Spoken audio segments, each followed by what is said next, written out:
Shocking as Nnamdi Kanu sent joyful message from prison despite torture.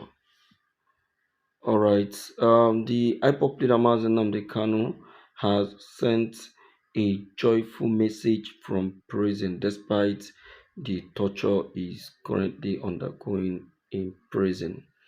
All right, dear listeners, I greet everybody with listening to me through this very channel. You're all welcome to yet another very good and interesting broadcast coming to you. Yes, I call it good because now good thing Mazina now they can carry come me to now on this very day. Yes, it's clear that fair hearing is actually a fundamental part of justice, and without it, no trial can stand properly. Now, he went on to say that the evidence the court relied on was not included in the charge sheet and was never intended tendered as proper evidence. Okay.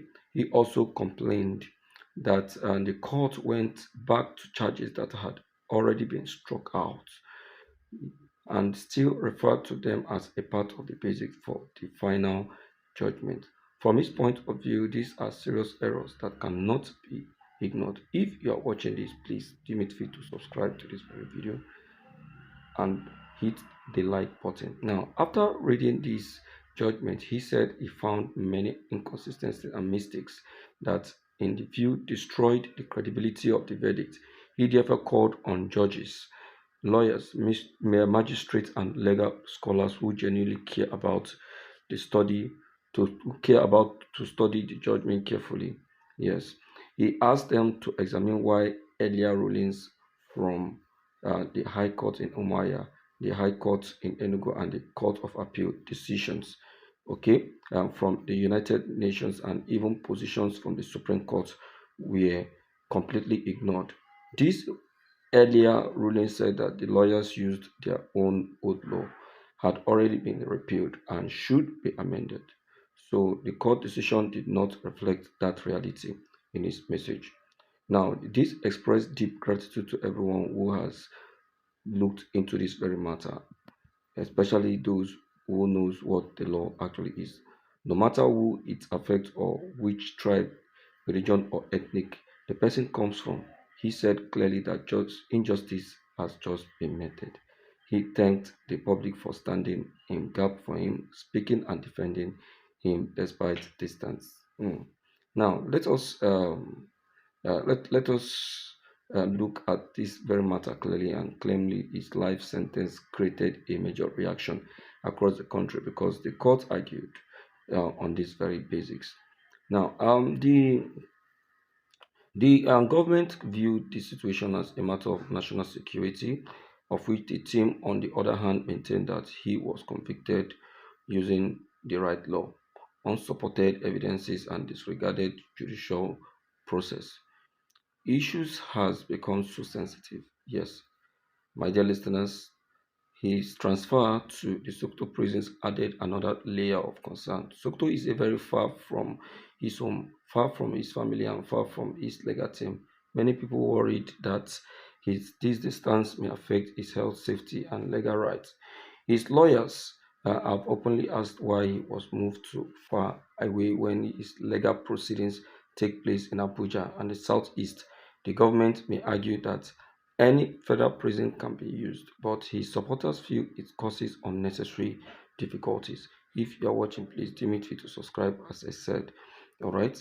Now, it involves history, emotions, legal, and questions, and national unity. These issues surrounding Nnamdi Kanu's agitation for a separate state has attracted international attention.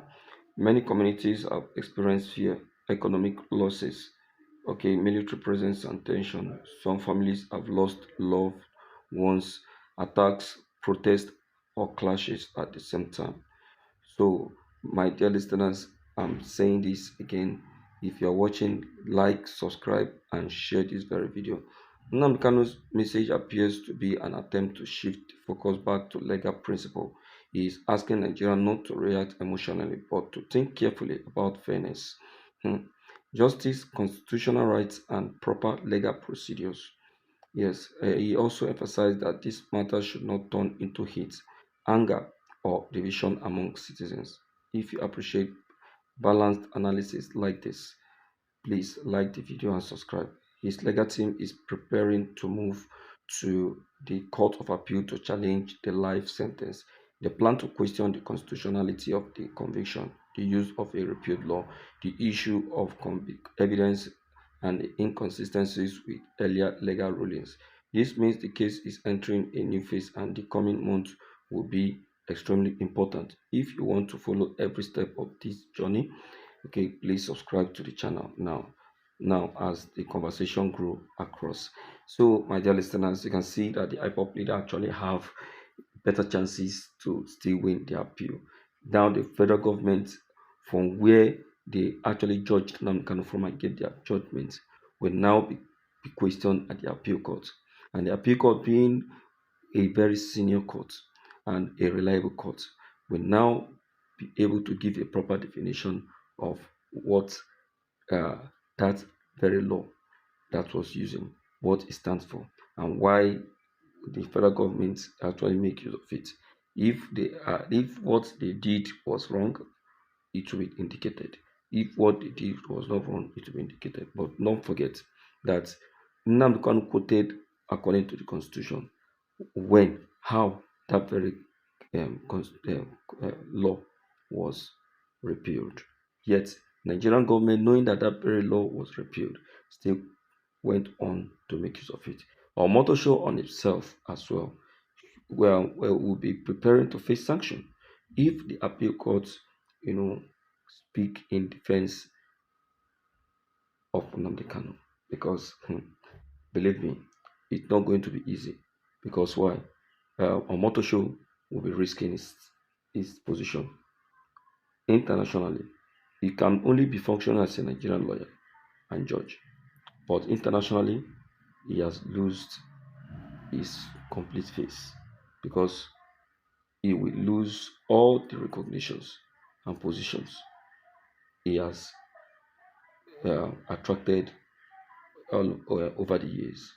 All right, thank you.